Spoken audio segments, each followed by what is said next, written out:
মাঝে মাঝে আল্লাহ আমাদেরকে দুঃখ কষ্ট দিয়ে পরীক্ষা করতে চান, এগুলো আমাদের জন্য খারাপ নয়।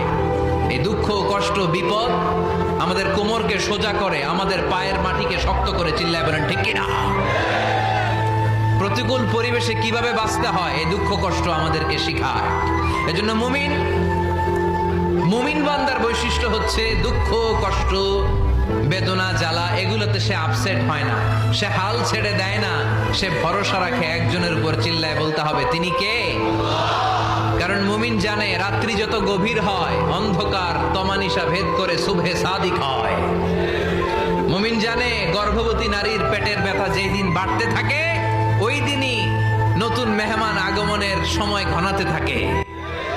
মুমিন জানে তার জীবনে দুঃখ কষ্ট বিপদ যত বাড়তে থাকে সুখের দিন কাছে আসতে থাকে।